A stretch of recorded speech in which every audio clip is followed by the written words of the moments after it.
예배 안내 말씀 잠깐 드리고 우리 예배를 시작하겠습니다.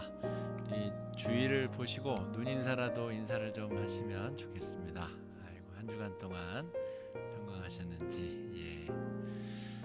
우리 새로운 확진자들이 10명 미만으로 그래도 계속 좀 유지가 되고 있어가지고 우리 교회에서 예배 드리는 것도 지금처럼 거리를 유지한 채 예배를 드릴 수 있도록 지금 방침이 조금 바뀌고 있고요. 그래서 오늘도 가급적이면 좀 멀리 떨어져 앉을 수 있는 한 좀 거리를 벌리시고 예배를 드리시면 좋겠고요. 1, 2부 때는 추워가지고 창문은 닫고 예배 마치고 나서 창문 열고 소독하고 이렇게 하였습니다. 지금 11시 예배는 그래도 조금 온도가 올라가서 창문을 2개씩만 열고 예배를 드리겠습니다.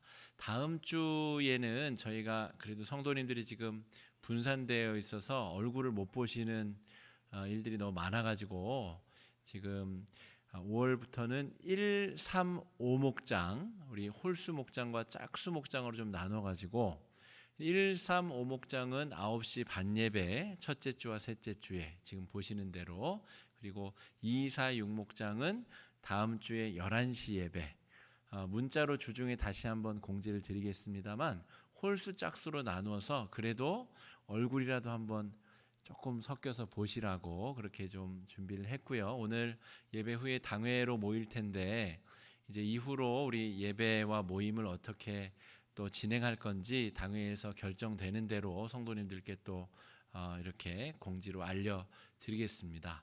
일단 저희가 지금 세운 방침은 이 아이들 학교 등교 시점을 기점으로 해서 우리 예배 모임을 더 안전하게 잘 모일 수 있도록 그렇게 준비할 예정이고요. 당회 결정에 따라서 우리 성도님들께 공유하도록 하겠습니다.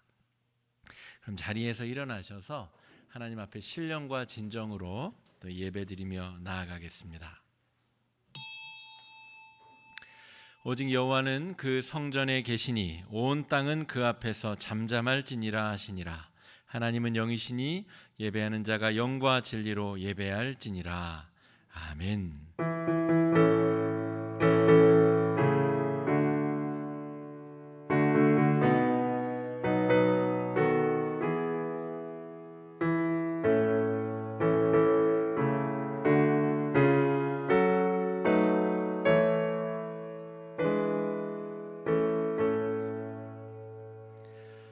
말씀으로 우주 만물을 창조하시고 지혜와 권능으로 이 세상을 통치하시는 하나님, 우리의 마음과 뜻과 정성을 모아 찬양과 경배를 올려드립니다. 만왕의 왕이신 주님, 이곳의 주인 되셔서 우리가 드리는 예배를 기뻐 받아주시고 홀로 영광 받아 주시옵소서. 오늘도 은혜를 사모하는 모든 성도들에게 진리의 말씀을 들려주시고 상하고 찢긴 마음에는 하늘의 평안과 위로를 덧입혀 주시옵소서. 그리하여 예배하는 저희들은 성전 뜰에 심기운 나무처럼 풍성한 열매 맺도록 축복하여 주시옵소서. 이어서 고백의 기도를 드립니다. 죄인을 부르러 이 땅에 오셨노라 말씀하시는 주님, 주님께서 불러주시기만을 간절히 기다리고 있는 죄인들이 바로 여기에 서 있습니다. 지난 한 주간 저희들은 세상에 살면서 하나님을 마음에 두기 싫어하였습니다. 하나님 대신에 온갖 불의와 탐욕과 악의로 가득 차 우리의 마음을 채우며 지냈습니다. 교회 안에서는 수군수군하며 당짓는 자로 살았고 성전 문을 나서서는 형제와 이웃을 비방하는 자로 지냈음도 고백합니다.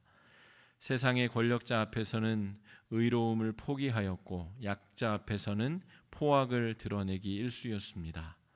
하나님의 영광을 기리는 말과 언행을, 하나님의 영광을 가리는 말과 언행을 서슴지 않았음도 고백합니다. 이제 가슴을 두드리며 자복했던 세리와 같이 저희들도 애통하며 회개하오니 주님, 죄인인 우리를 불러주시고 모든 죄를 용서하여 주시옵소서. 예수님 이름으로 이 고백의 기도를 드리오며 이제는 하나님과 나만이 아는 은밀한 죄를 계속 고백하며 나아갑니다.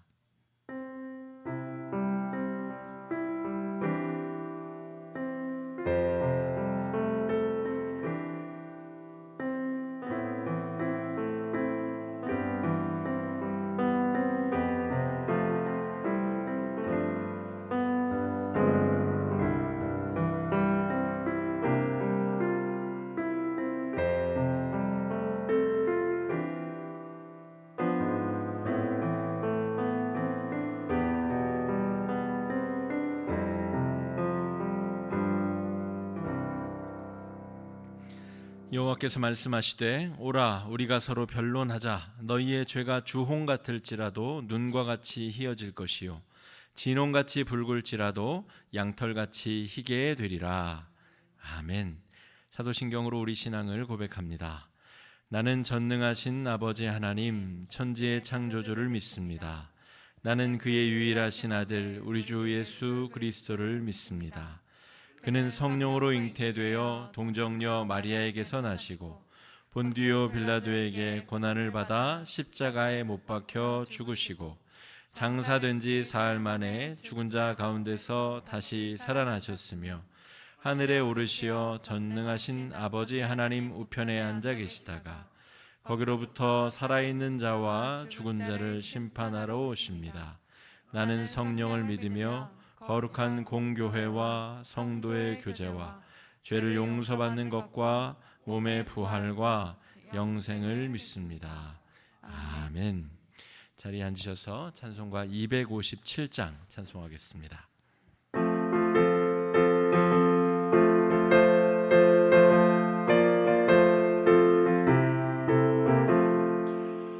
마음에 가득한 의심을 깨치고 지극히 화평한 마음으로 찬송을 부르는 어린 양 예수의 그 피로 속죄함 얻었네. 속죄함 속죄함 주 예수 내 죄를 속했네. 할렐루야 소리를 합하여 함께 찬송하세. 그 피로 속죄함 얻었네. 금이나 은같이 없어질 보배로 속죄함 받은 것 아니요. 거룩한 하나님 어린 양 예수의 그 피로 속죄함 얻었네. 속죄함 속죄함 주 예수 내 죄를 속했네. 할렐루야 소리를 합하여 함께 찬송하세. 그 피로 속죄함 얻었네. 나 같은 죄인이 용서함 받아서 주 앞에 옳다함 얻음은 확실히 믿기는 어린 양 예수의 그 피로 속죄함 얻었네. 속죄함 속죄함 주 예수 내 죄를 속했네. 할렐루야 소리를 합하여 함께 찬송하세. 그 피로 속죄함 얻었네. 거룩한 천국에 올라간 후에도 넘치는 은혜의 찬송을 기쁘게 부르는 어린 양 예수의 그 피로 속죄함 얻었네. 속죄함 속죄함 주 예수 내 죄를 속했네. 할렐루야 소리를 합하여 함께 찬송하세. 그 피로 속죄함 얻었네. 아멘. 다 함께 기도하실 때 장덕수 장로님 기도 인도하겠습니다.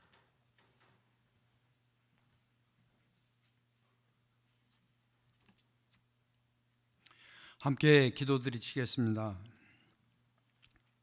우리에게 구원의 은혜를 주신 하나님 아버지, 이 시간 십자가 보혈을 믿음으로 고백하는 귀한 시간이 되게 하여 주시옵소서.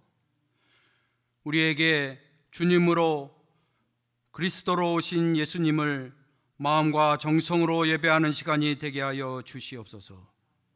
오순절 성령 충만으로 임한 이 은혜가 예배하는 우리 모두에게 있게 하여 주시옵소서.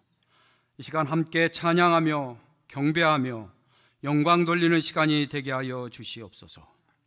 긍휼히 여기시는 하나님 아버지, 지난 시간 세상 가운데 지내며 염려했던 마음, 걱정했던 마음, 죄지은 연약했던 모습들 주님 앞에 고백하며 용서와 은혜를 구합니다. 저희 모두를 긍휼히 여겨 주시옵소서. 성령의 은혜로 함께 하시는 하나님 아버지, 코로나19로 인하여 온 세계가, 온 나라가 걱정 근심이 많은 이때에 우리 모두 함께 기도합니다. 바이러스를 치료할 수 있는 치료제와 백신을 개발할 수 있도록 인도하여 주시옵소서. 밤낮으로 수고하고 애쓰는 관계자들에게 지치지 않도록 힘을 주시옵소서. 어려움을 겪고 있는 많은 사람들 회복시켜 주시고 함께 이겨낼 수 있도록 지혜와 능력을 허락하여 주시옵소서. 모든 교회가 지혜롭게 참여하고 함께 나아갈 수 있도록 인도하여 주시옵소서. 하나님 아버지, 호곡중앙교회가 이 어려움을 헤쳐가는 길에 주님이 주시는 지혜가 있게 하시고 함께 마음 모아 이겨갈 수 있도록 인도하여 주시옵소서. 하나님 아버지, 특별히 우리 유아부서, 아동부서, 청년부서 모든 귀한 영혼들이 주님의 은혜하심 속에 보호되고 성장하며 주님의 인도하심 속에 있는 귀한 시간들이 되게 하여 주시옵소서. 또한 위하여 수고하시는 교역자분들과 교사 선생님들 하나님 힘주시고 위로하시며 인도하여 주시옵소서. 하나님 아버지, 특별히 기도하옵기는 저희 화곡중앙교회가 이 어려운 때에 아버지 본이 되는 교회로 서기를 원합니다. 함께 아버지 손을 모으고 헤쳐나가는 그 길에서 하나님 함께하여 주시옵시고 저희들에게 임하시는 성령의 아버지 충만하신 은혜가 아버지 온 성도들 한마음 한뜻으로 모어질 때에 하나님 함께하여 주시옵시고 임재하여 주시옵소서. 이 시간도 아버지 하나님, 불철주야 말씀을 읽고 말씀 가운데 서시는 주의 종을 축복하시고 인도하여 주시옵시고 하나님, 그의 말씀에 힘을 주시옵시고 말씀으로 아버지 하나님 지표 삼는 귀한 말씀으로 인도하여 주시옵소서. 하나님 아버지, 회개하고 돌아서 하나님을 믿는 자들에게 성령의 충만함을 허락하시는 하나님 아버지, 예배 가운데 임하시는 성령의 충만하심이 모임 모두에게 임하게 하여 주시옵시고 믿음으로 주를 바라보는 귀한 시간들 되게 하여 주시옵시며 성만 충만한 은혜가 아버지 저희들에게 임하고 삶 속에서 아버지 드러나는 저희 모두가 되어지게 하여 주시옵소서. 아버지, 이 시간도 신령과 진정으로 하나님께 예배하는 저희들 되어지기를 원합니다. 몸은 비록 떨어져 있지만 마음은 연결되어 아버지 교회 내에서 한 교회가 되고 한 공동체가 되며 아버지 이제 다시 모여서 말씀과 기도와 삶을 나누는 귀한 나눔이 저희들 가운데 있어지기를 원하오니 하나님 함께하여 주시옵소서. 이 시간도 아버지 드려지는 예배 속에 홀로 영광 받아 주시옵시고 주님, 은혜의 성령 저희들에게 내려주심으로 인하여 더욱더 삶 속에서 주님을 드러내는 삶으로 인도하여 주시옵소서. 감사드리오며 예수 그리스도의 이름으로 기도드려 싸움나이다. 아멘.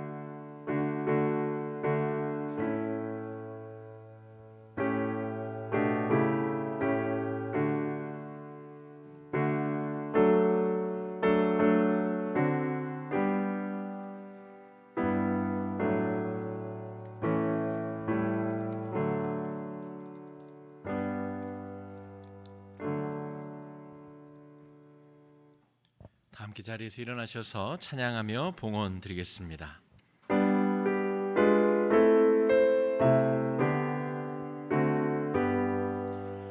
나의 보화 드리니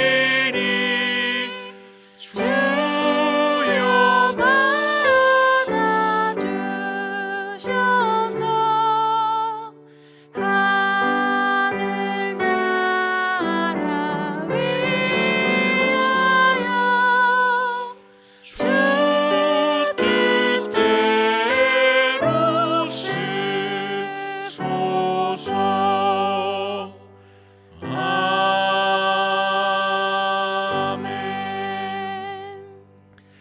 우리의 생명과 모든 소유의 참 주인이 되시는 하나님 아버지, 우리의 생명과 몸을 대신하여 받은 은혜를 감사하며 주 앞에 예물을 드립니다. 주님, 이 예물만 복 주실 것이 아니라 우리의 생명과 삶에도 복을 주셔서 예수 그리스도를 드러내고 증거하는 복된 인생들 되도록 인도하여 주시옵소서. 이 예물이 쓰여지는 곳마다 하나님 나라가 확장되고 영혼이 살아나며 복음이 증거되는 일들이 있게 하여 주시며 우리가 살아가는 모든 삶의 자리에서 동일한 역사, 생명이 살아나고 하나님 나라가 확장되는 역사가 일어나게 하여 주시옵소서. 다가오는 한 주간의 삶도 주님 손에 온전히 붙들린 삶 되게 하여 주시고 주님께서 이끌어 주시는, 지혜 주시는 대로 걸어갈 수 있는 은혜의 삶 축복하여 주시옵소서. 귀하신 예수님 이름으로 간절히 기도드립니다. 아멘. 함께 자리에 앉으셔서 성도의 교제 함께 나누겠습니다. 주의를 보시고 눈인사 나눠주시죠. 오랜만에 뵙는 얼굴 반갑습니다. 환영합니다. 오늘은 부활절 후 세 번째 주일입니다. 우리 5월 말 우리 성령 강림절까지 50일간 우리 기쁨의 50일 우리 교회력 절기를 지내고 있는데 1년 52주 우리 모두 부활의 기쁨으로 채워야 되겠지만 특별히 이 50일간 더 하나님의 은혜와 사랑 가운데 거하시고 또 부활을 깊이 묵상하시는 귀한 시간들 되시기를 바랍니다. 코로나19 사태가 진정 국면에 지금 접어들긴 했으나 우리 방역 당국의 권고와 또 우리가 이 마지막까지 최선을 다하기 위하여 당분간은 주일 예배, 이 4번의 주일 예배에 집중하고 나머지 새벽 기도회와 수요 기도회 또 목장 모임과 우리 주일 식사 등은 당회의 결정을 따라서 우리가 모두가 다 공감할 수 있는 그런 때에 안전에 관련해서는 좀 더 보수적으로 저희가 그렇게 접근을 하려고 합니다. 성도님들께서 좀 모이고 싶고 함께 나누고 싶으셔도 조금만 더 참아주시면 감사하겠습니다. 우리 4월에는 우리 1부터 3목장, 4부터 1, 2, 3, 4, 5, 6 이렇게 나눠서 예배를 드렸는데 얼굴이라도 좀 보시기 위하여서 5월 달에는 홀수 짝수 이렇게 나눠서 1, 3, 5목장, 2, 4, 6목장.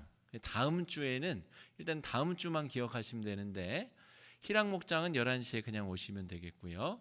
1, 3, 5목장은 9시 반 예배, 2, 4, 6목장은 11시 예배 이렇게 참여해 주시면 그동안 못 본 얼굴들 좀 더 뵐 수 있을 것 같습니다. 자세한 내용은 문자를 통해서 주중에 다시 공지 드리도록 그렇게 하겠습니다. 고난주간 우리 금식 헌금 총액이 123만 5천 원이 모였는데요. 우리 연말에 나누어지게 될 이웃사랑은 우리 조금 모여있는 우리 구제 헌금을 사용키로 하고 지금은 코로나 때문에 아주 시급한 지출이 되어야 될 우리 선교지와 국내 미자립교회 등의 전액을 지금 분산하여서 송금키로 하였습니다. 캄보디아와 미얀마 선교사님들은 실제로 쌀과 아주 긴급한 식료품들을 다 패키지해서 교인들에게 나누고 계시고 또 이 빈민촌에 나누고 계신 사역을 하고 계십니다.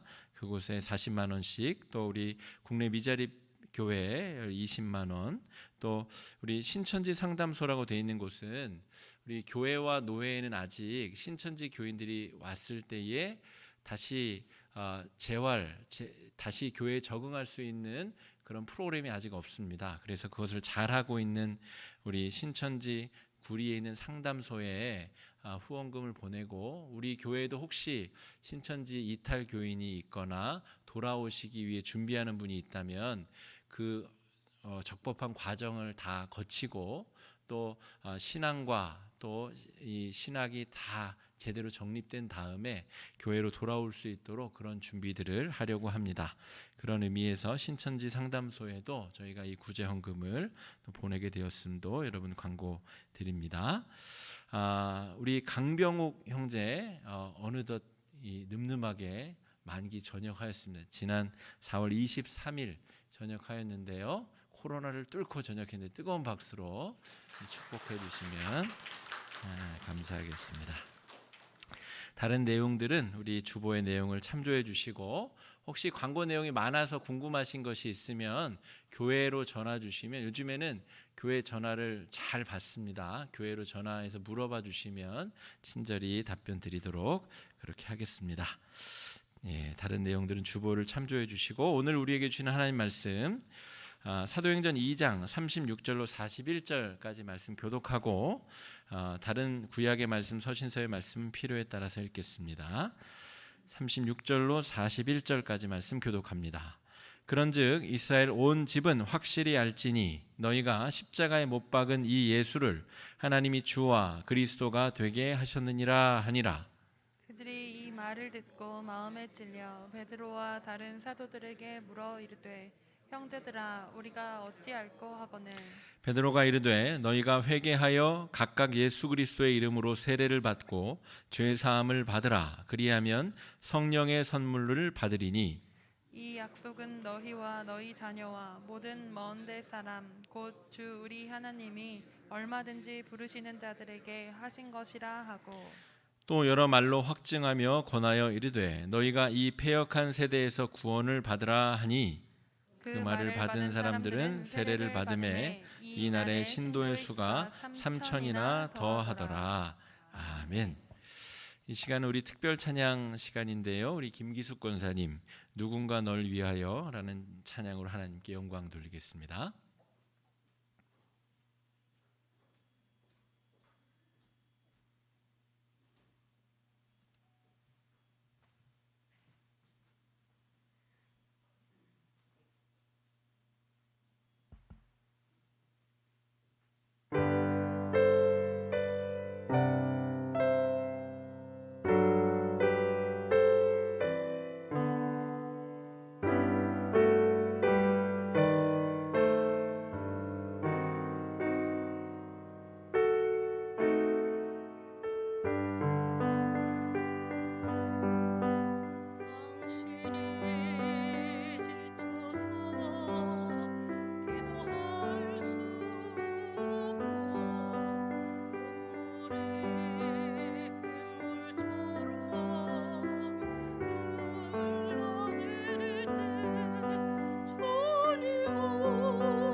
올려드리겠습니다.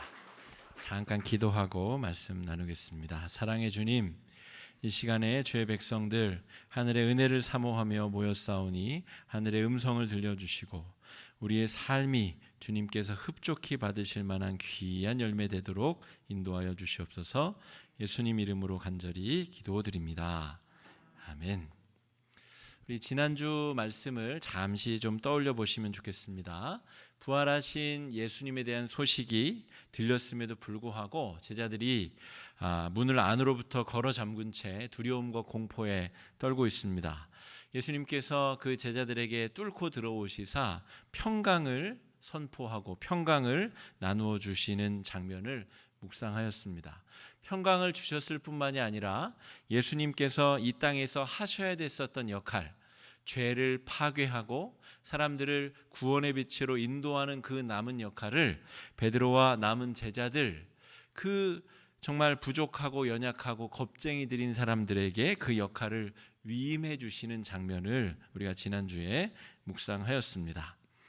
오늘 사도행전 2장 말씀은 예수님의 그 예고의 말씀, 예언의 말씀대로 실제로 성령 강림 이후에 제자들이 예수님의 부활의 증인들로 서게 되는 많은 사람들에게 예수를 증거하는 놀라운 역사에 대한 기록이 오늘 본문의 말씀입니다. 의사를 소재로 한 드라마나 영화를 보게 되면 꼭 빠지지 않는 장면이 있습니다. 이를테면 아주 의료계의 아주 거물과 같은 큰 의사가 이제 자신 밑에서 배우는 전공이 2년차, 3년차 의사들에게 처음으로 중요한 수술을 맡기는 거죠. 집도의라고 해서 이 수술 전체를 총괄하는 역할을 그 사람에게 맡기는 그런 장면이 종종 등장합니다. 그런데 만약에 제가 환자라면, 우리 가족이 수술을 받는다면 저 같으면 좀 불안할 것 같아요. 아직 수련이 덜 됐고 아주 기술이 좀 부족한 의사에게 내 몸을, 생명을 맡긴다는 것이 썩 기분 좋은 일은 아니죠. 그런데 아무리 의술이 좋은 의사도 그 과거에 언젠가 어떤 지점에는 처음으로 중요한 수술을 맡아봤었던 그런 경험이 있을 것입니다. 베드로도 마찬가지죠. 우리가 지난주에 이 요한복음 20장 말씀을 살펴볼 때에는 저 겁쟁이가, 저 비겁한 사람이 무슨 일을 할 수 있을까? 그런데 예수님은 그가 나중에 할 일을 미리 선포하시고 오늘 불과 한 달 반이 지난 50일밖에 지나지 않은 시점에 베드로는 아주 위대한 역할을 감당하고 있다는 것이죠. 큰 의사 선생님이 작은 우리 후배 전공의에게 수술, 집도의를 맡길 때에는 자기 방에 가서 그냥 쉬고 있는 것이 아니라 대부분 그 어시스턴트, 이 보조의사, 첫 번째 보조의 역할을 그 선생님이 하게 됩니다. 그래서 뭔가 잘못된 상황을 바로잡아 주기도 하고 위기의 상황에 대처해 주기도 하고 무엇보다 그 집도의, 부족한 집도의를 안심시키는 역할을 그 선생님이 하는 것이죠.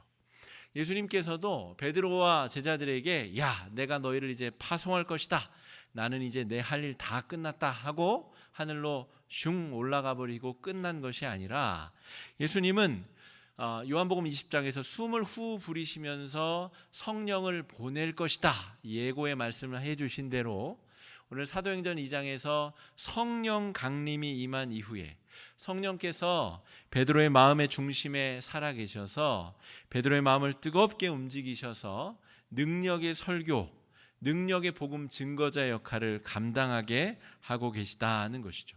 그러므로 예수님은 부족한 우리들을 그냥 내버려 방치하시는 것이 아니라 우리 마음의 주인이 되셔서 우리와 동행하며 우리가 마땅히 해야 될 역할을 잘 할 수 있도록 코치하고 인도하고 좋은 선생님처럼 우리를 돕고 계시다라고 하는 것이죠. 여러분, 우리는 예수님과 성령님과 동행한다는 사실을 너무나 자주 잊어버리는 것 같습니다. 성령님이 나와 동행하고 계심에도 불구하고 우리는 얼마나 많은 순간 불안해하고 또 분노에 가득 차고 또 연약한 모습들을 띠게 되는가 하는 것이죠. 우리 마음에 성령께서 살아계신데 우리는 그 성령이 함께 하시는 능력을 정말 100% 누리며 살아가고 있는가? 오늘 말씀을 잘 들어보시면서 우리가 그런 성령과 동행하는 삶을 잘 살고 있는가 한번 돌이켜 보실 수 있는 하루가 되시기를 바랍니다. 오늘의 본문의 상황은 예수님이 성령을 기다리라 라고 말씀하시고 승천하신 이후에 열흘이 지난 상황입니다. 그날 이제 77절 명절에 많은 유대인들이 예루살렘에 다시 모여들었습니다. 이 상황을 이해하기 위해서는 유대 명절에 대한 이해를 좀 하셔야 되는데, 예수님이 십자가에 달려 돌아가신 명절이 유월절 명절입니다.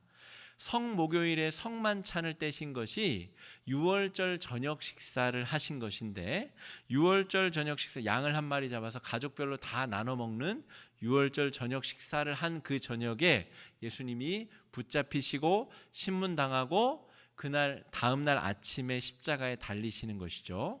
그리고 유월절 명절이 끝난 바로 다음 날부터 무교절이라는 명절이 다시 시작이 됩니다. 발효되지 아니하는 떡을 먹는 명절. 그런데 무교절의 시작 날이 무슨 날이냐면 유대인들이 봄, 보리와 밀을 수확하기 시작하는 절기가 시작이 됩니다. 그래서 7 곱하기 7, 77에 49, 49일 동안 추수를 하고 50일째는 다 예루살렘 성전에 모여서 감사의 제물을 하나님 앞에 올려드립니다. 마치 우리나라에서도 보릿고개를 넘기고 보리를 수확하여 이제 그 위기를 넘기는 것처럼 유대인들도 보리와 밀을 수확하여서 감사의 제물을 드리기 위하여 이 오순절 명절에 다 모이는 거죠. 그러니까 이 제자들은 지금 고향으로 가서 추수하는 대신에 예루살렘에 모여서 지금 성령 강림을 기다리던 중이었고, 많은 유대인들이 예루살렘에 가득가득 모여든 상황에 성령이 임하신 겁니다. 성령이 임하는데 마가의 다락방이 한 이 정도 공간이에요. 이 정도보다 조금 더 작은. 그런데 여기에 그냥 밀폐된 공간에 모여서 자기들끼리만 성령을 받고 끝난 것이 아니라 하늘에서 불의 혀같이 갈라지는 것들이 임하고 이 창문을 벗어나도록 성도들의 기도 소리가 울려 퍼졌다는 것이죠. 울려 퍼지는데 120 성도가 각기 다른 지방의 언어로, 다른 외국의 언어들로 기도하는 일들이 펼쳐지자 예루살렘에 모여 있었던 많은 유대인들이 깜짝 놀라는 일이 펼쳐진 것입니다. 그 숫자가 3,000에 이르른다. 오늘 41절 말씀 한번 읽어보겠습니다. 사도행전 2장 41절입니다. 시작. 그 말을 받은 사람들은 세례를 받음에 이 날의 신도의 수가 3,000이나 더 하더라.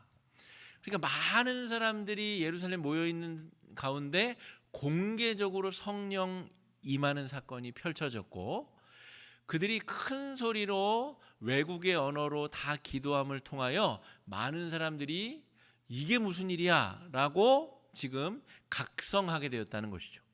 그래서 베드로가 등장하지 않을 수 없었던 것입니다. 많은 사람들이 이게 무슨 일이야 하고 다 난리가 났기 때문에 베드로가 이 사태에 대한 설명을 하기 위하여 설교를 시작한 것입니다. 그 설교 때문에 3,000의 사람이 지금 세례를 받게 되었다는 이야기가 오늘 본문의 배경의 내용입니다. 베드로가 설교한 내용의 핵심은 간결합니다. 36절 말씀에 써 있는데요. 36절 말씀 한번 읽어보겠습니다. 시작. 그런즉 이스라엘 온 집은 확실히 알지니 너희가 십자가에 못 박은 이 예수를 하나님이 주와 그리스도가 되게 하셨느니라 하니라. 나사렛 예수가 바로 그리스도였다. 이게 바울이 말한 내용의 핵심입니다. 바울은 머리가 좋은 사람이 아니에요. 평생 어부 생활을 했었고 지식이 많은 사람이 아닙니다. 성격이 불같은 단순한 사람이에요. 바울이 이해했으면 저와 여러분도 이해할 수 있습니다. 바울이 이야기했으면 우리도 할 수 있습니다. 바울이 한 얘기가 무엇이냐면 나사렛 예수가, 당신들이 모여가지고 한 달 반 전에 십자가에 못 박은 그 예수가 바로 우리가 400년간 기다려왔던 그 메시아였소, 그 얘기를 했다는 것이죠. 우리 개혁 신앙의 믿음은 단순합니다. 우리는 복잡한 이런 게 없어요. 이게 우리 신앙의 아주 큰 장점입니다. 우리는 뭐 천주교인이 될까 뭐 개신교인이 될까 그러다가 여기가 좀 나아 보여서 선택한 이런 정도가 아니라 우리는 복음의 본질을 지향하기 위하여 모인 개혁된 모임인 것이죠. 뭐 마리아가 중간에 뭘 하는 일도 없고 교황이 예수님을 대신하여 수의권을 가지고 있는 복잡한 이런 게 없어요. 베드로가 한 이야기가 무엇이냐면 나사렛 예수가 우리의 구원자이다, 그 이야기를 한 것입니다. 우리도 한번 입을 열어서 한번 따라해 보시겠습니다.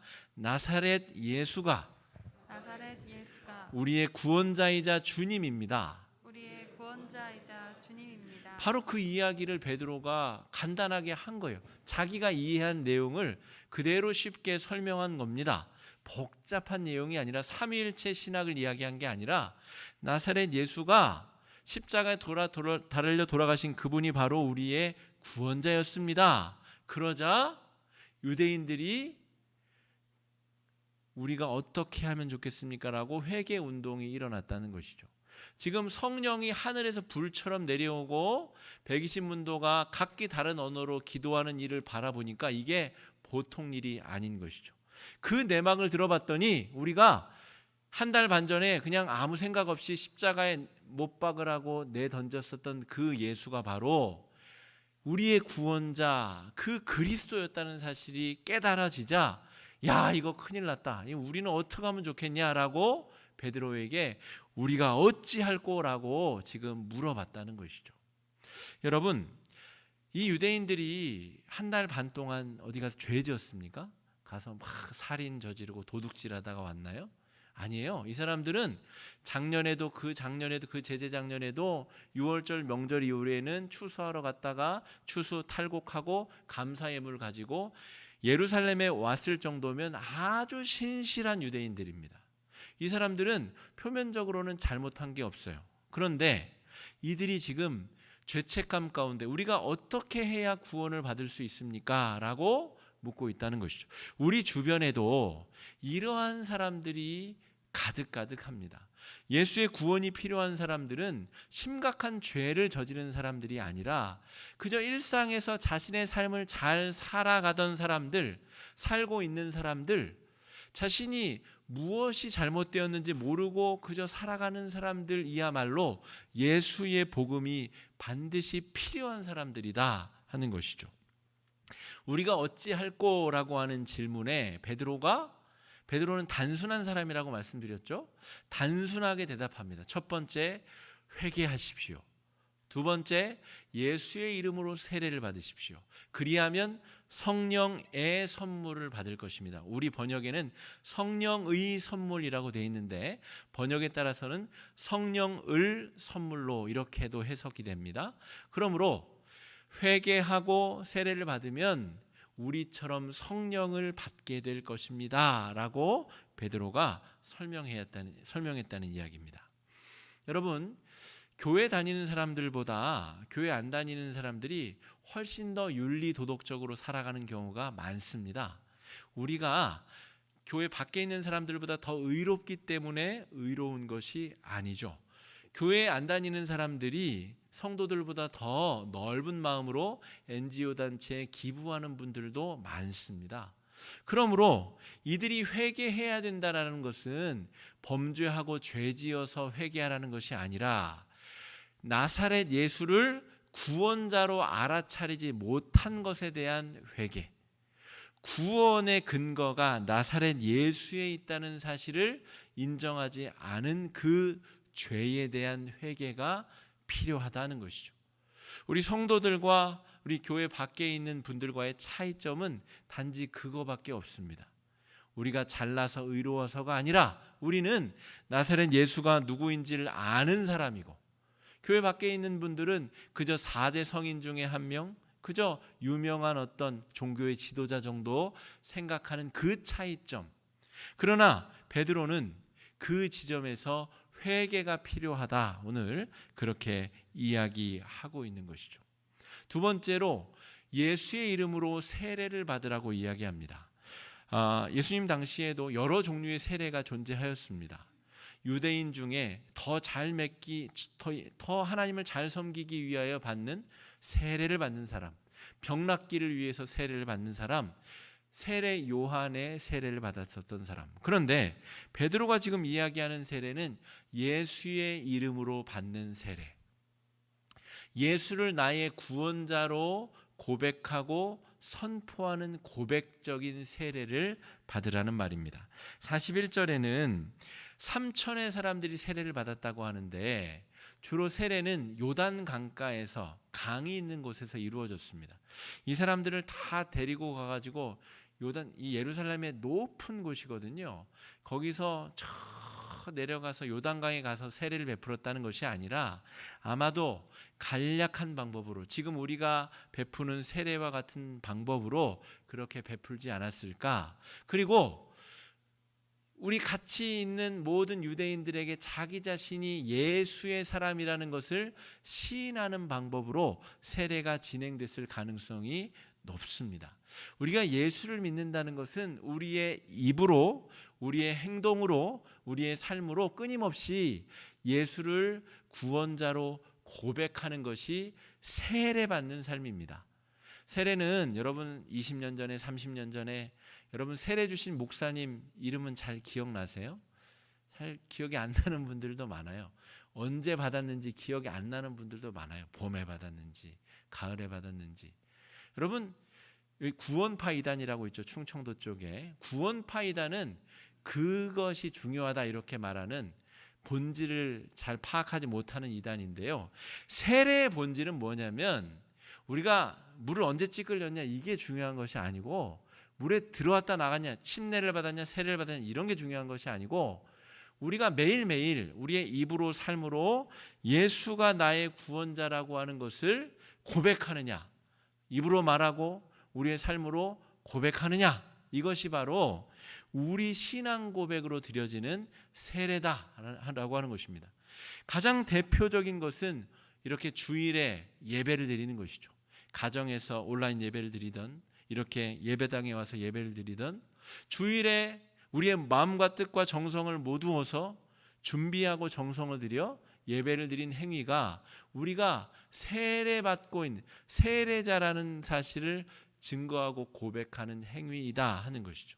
우리의 그 소중한 이 피와 같은 돈을 구별하여서 예물을 드리는 행위, 아주 중요한 세례받은 자의 삶의 고백이다라고 말할 수가 있습니다. 또 한 가지는 베드로가 오늘 입을 열어 고백한 것처럼 나사렛 예수만이 나의 구원자입니다라고 틈만 나면 입을 열어 고백하는 것, 구원의 길을 찾고 있는 많은 사람들에게 그 이야기를 들려주는 것, 그것이 바로 세례받는 행위, 자신의 삶을 예수께 얽어매는 행위다라고 할 수가 있겠습니다.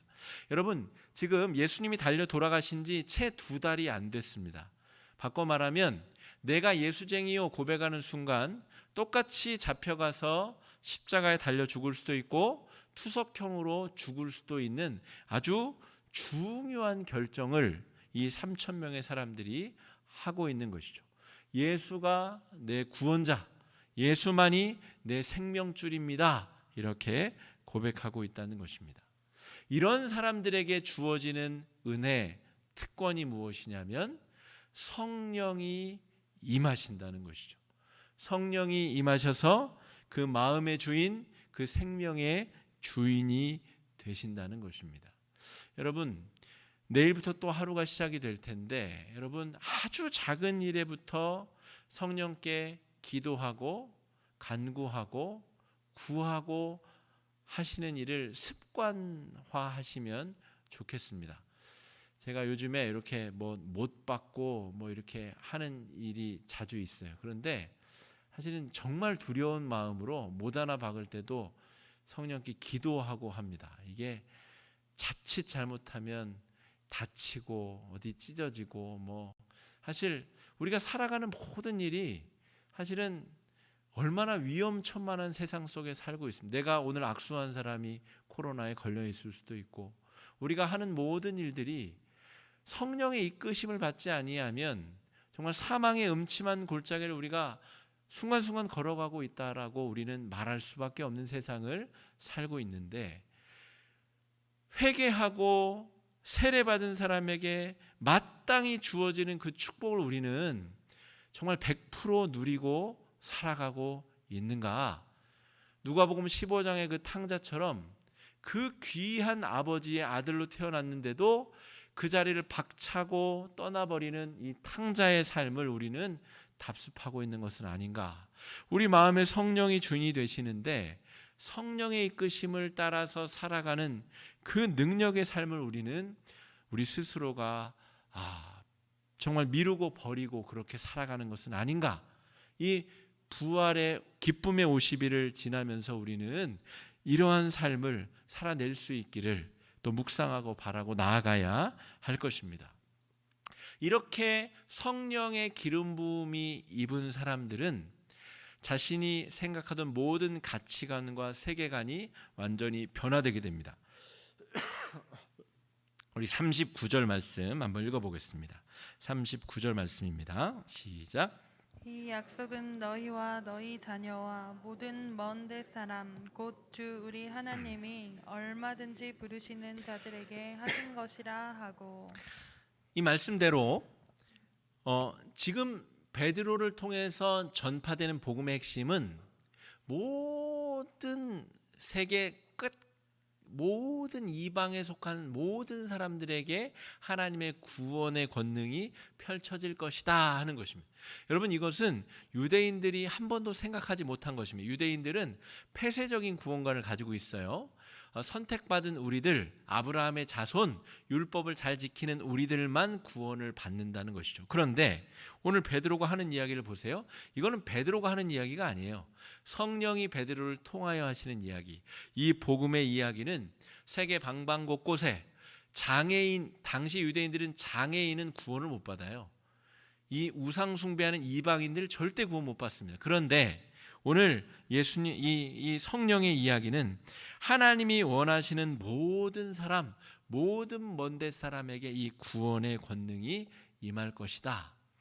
여러분이 생각하는 아주 나쁜 사람 있잖아요. 우리 조주빈 같은 사람, 90년대 우리 아주 나쁜 일을 저지른 이런 사람들, 우리가 생각하기에 저 사람은 안 되겠다 하는 그 사람조차도 하나님은 그 구원의 범주 안에 두기를 원하신다는 것이죠. 그들이 윤리적으로 도덕적으로 지은 범죄에 대해서는 응당 대가를 지불하여야 되겠으나 그의 영혼만큼은 하나님께서 나사렛 예수의 그 보혈의 능력으로 구원해내기 원하신다는 것이죠. 그 위대한 역사에 오늘 성령님은 베드로를 들어 사용하고 계시고 저와 여러분 역시도 이러한 증인의 역사에 우리를 부르고 초청하고 계시다 하는 것입니다. 여러분, 성경에는 베드로와 같은 실수를 저질렀다가 쓰임받은 많은 사람들의 기록이 쓰여 있습니다. 모세는 살인죄를 저지르고 도망자 신세를 40년, 그래서 양과 염소를 치다가 이스라엘을 구원하는 구원자로서 하나님 앞에 쓰임받게 되죠. 기드온도 아주 겁쟁이의 속이 옹졸한 사람입니다. 그런데 기드온을 변화시키셔서 하나님은 이 이스라엘 민족의 사사로 사용하시죠. 저와 여러분도 마찬가지입니다. 나 같은 사람이 뭘 하나님 앞에 쓰임을 받나. 그러나 여러분, 오늘 베드로의 이야기를 잘 들어보십시오. 회개하고 예수의 이름으로 세례를 받고 성령을 받은 사람은 바로 이 베드로처럼 우리도 부활을 증거하는 사람들로, 예수님의 이 복된 소식을 증거하는 사람들로 쓰임받게 된다 하는 것입니다. 내일부터 또 한 주간의 삶을 살아가실 텐데, 여러분, 자신의 삶의 자리에서 그냥 평범하게 잘 살던 수많은 사람들을 또 만나시게 될 것입니다. 오늘 자신의 삶의 자리에서 추수하고 감사 예물을 드리기 위해서 이 오순절 명절에 예루살렘을 찾았었던 사람들처럼 평범하고 자신의 상태를 모르는 많은 사람들에게 우리는 오늘 베드로가 행한 것처럼 나사렛 예수 그리스도만이 우리의 구원자, 우리를 구원하실 수 있는 구원자가 되신다는 이야기를 우리의 입을 열어 우리의 삶을 움직여 베풀고 전하고 나눌 수 있어야 되겠습니다. 이러한 삶을 사실 수 있는 한 주간이 되시기를 예수님의 이름으로 축복합니다. 시간 말씀 의지해서 함께 기도하시겠습니다. 기도하실 때에 주님, 베드로를 들어 그 입을 열어 복음을 증거하게 하신 주님, 우리의 입을 열어 우리의 삶을 통하여 우리도 복음을 증거하는 삶 살 수 있게 해달라고, 성령의 임재를 경험하는 삶 살 수 있게 해달라고 함께 기도하며 나아가겠습니다. 기도하겠습니다. 사랑의 주님, 우리도 베드로처럼 연약한 죄인이었습니다. 우리도 베드로처럼 정말 돌이킬 수 없는 죄악을 저질렀었던 실패한 사람들이었습니다. 그러나 주님, 베드로를 변화시켜 베드로를 그 입을 열어 주님 복음을 증거케 하신 주님의 능력이 우리에게도 임하게 하여 주시옵소서. 우리의 입을 열어 우리의 삶을 통하여 예수님을 증거하는 삶을 살게 하여 주시고, 우리의 삶의 구원의 근거가 나사렛 예수께 있음을 인정하고 고백하며 나아가도록 축복하여 주시옵소서. 그리하여서 우리 주변에 많은 길을 잃은 사람들이 예수님을 발견하게 하여 주시옵시고, 예수님으로 말미암아 평강을 얻을 수 있도록 주님 아버지 인도하여 주시옵소서. 우리 삶의 주인 되시며 우리 삶에 함께해 주시며 날마다 베풀어 주시는 주님, 그 은혜의 역사를 경험하며 누리며 살아갈 수 있도록 주님 인도하여 주시옵시고 역사하여 주시옵소서. 사랑의 주님, 은혜를 감사합니다. 우리가 베드로처럼 우리의 입을 열어 복음을 증거할 수 있는 귀한 증인들 되게 하여 주시옵시고, 성령을 받은 사람답게 성령의 사람으로 살아갈 수 있도록 인도하여 주시옵소서. 다가오는 한 주간의 삶도 지키시고 인도해 주시길 간절히 바라옵고 귀하신 예수님 이름으로 간절히 기도드립니다. 아멘. 다 함께 자리에서 일어나셔서 파송의 찬양 함께 하시고 축도로 예배 마치겠습니다.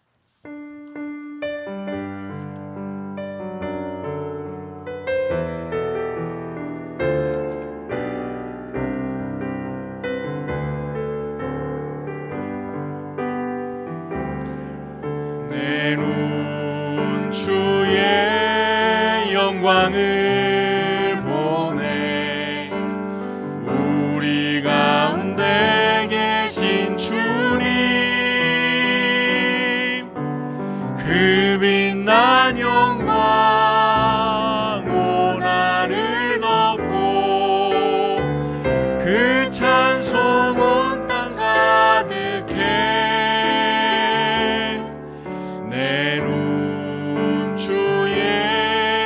영광을 보내. 찬송 가운데 서신 주님, 주님의 얼굴은 온 세상 향하네. 권능의 발을 드셨네.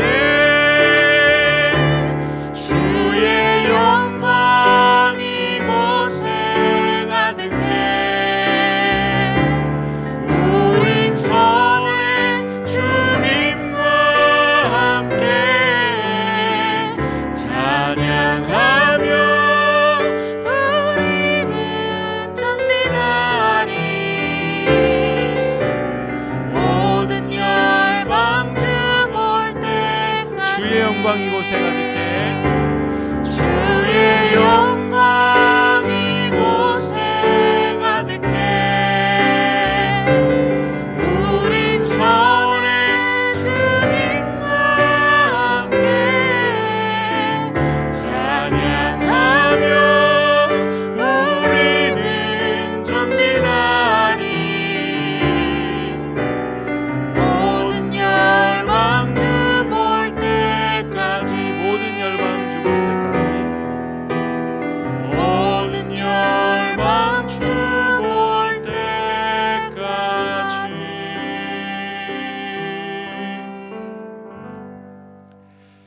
주님이 그대 앞에 계셔서 그대에게 바른 길 보이시기 바랍니다. 주님이 그대 곁에 계셔서 그대를 팔로 껴안아 지키시기 바랍니다. 주님이 그대 뒤에 계셔서 못된 사람들의 나쁜 계획에서 그대를 보존하시기 바랍니다. 주님이 그대 아래 계셔서 그대가 떨어지면 받아주시고 그대를 덫에서 끄집어내시기 바랍니다. 주님이 그대 안에 계셔서 그대가 슬퍼할 때 그대를 위로하시기 바랍니다. 주님이 그대 둘레에 계셔서 남들이 그대를 덮칠 때 막아주시기 바랍니다. 주님이 그대 위에 계셔서 그대에게 복 주시기 바랍니다. 이처럼 그대에게 은혜로우신 하나님이 복 주시기 바랍니다. 주 예수 그리스도의 은혜와 하나님의 크신 사랑과 성령의 영원한 사귐이 우리 모두와 함께 하시기를 간절히 축원하옵나이다. 아멘.